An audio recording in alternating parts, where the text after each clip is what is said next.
One former NFL athlete is using his voice to bring a stop to disturbing images of children from being shared online. It's amazing work here. The Tim Tebow Foundation recently launched the Renewed Hope Act of 2024. It's picking up steam in Congress. The effort aims to save thousands of young victims and stop exploitation in its tracks. And joining us now is the man himself, Tim Tebow. Good to see you, man. Good to Thanks see a lot y'all. for being here. Thank you so much for having me. Thank you for giving me the chance to talk about something that's so important because there's so many lives that are on the line. So how did it come about? When did this become your mission and why? Well, we've been fighting against human trafficking for over a decade, but this fight against exploitation for us really escalated just under 4 years ago when one of my team members that we brought on the team, Camille Cooper, has been in this space fighting for over 25 years. And I said, Camille, what breaks your heart the most? And she wrote down the number 20,000. I said, what does that represent? She said that represents the boys and girls that law enforcement officers can see in abuse and rape videos, but they have yet to identify them. 20,000. And so we convened a meeting of so many of the most important players in this space in Lyon, France, and we talked about it, and we found out it's not 20,000. It's over 50,000 boys and girls. 50,000 kids, that's heartbreaking. Well, that's in one database, and it's actually more than that, because we know that's the boys and girls that they can see, but we also know that there are so many more that they have yet to see. From Operation Renewed Hope, that was an operation around a year ago where 316 boys and girls were identified.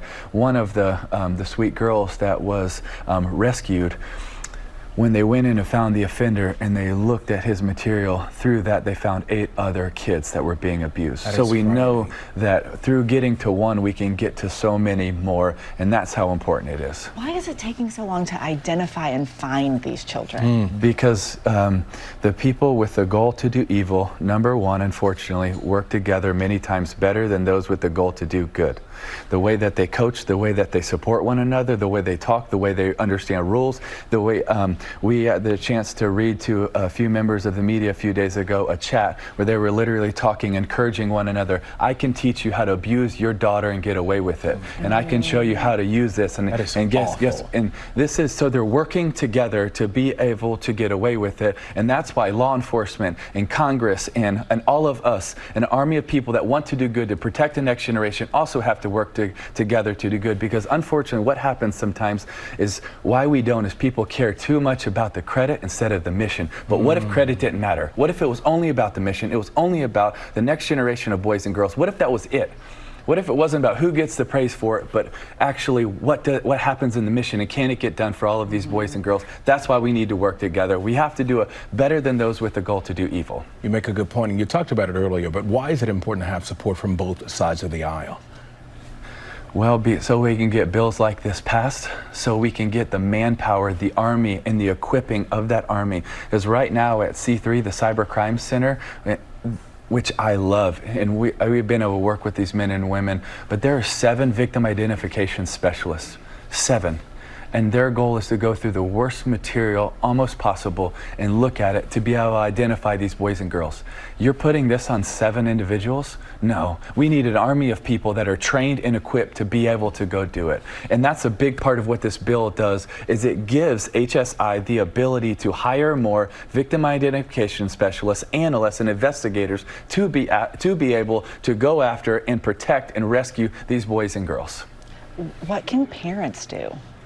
Well, I think first and foremost, parents should understand that they need to have relationships with their boys and girls. They need to talk to them at the dinner table. Then they need to understand every time they get on the internet, it is as dangerous, if not more dangerous, than back in the day when a boy or girl would walk into a mall. And you would never say, hey, go walk into a mall by yourself and go talk to strangers. You would never say that. But every time we go on the internet, we need to understand that there are perpetrators and offenders that are looking for our boys and girls. And they work together on how to lure and groom them to bring them over. They find a weakness. They find a vulnerability. They find someone that's upset, and they lure them into it. So understand what they're looking at online, and there's a bunch of different things that can help. Game Safe helps them keep your kids safe. There's a bunch of different apps that can help keep your kids safe. That's a piece of it. But you need to understand, and they need to understand, hey, not everybody out there actually intends to do good for you. And I hate to say that because we don't want kids to feel negative, but we do want them to be protected. What a way to use your platform, protecting our kids. Thank you. Well, we're trying. So thank you so much. Tim Tebow, thank you so much for Grateful being for here. y'all. Thank you.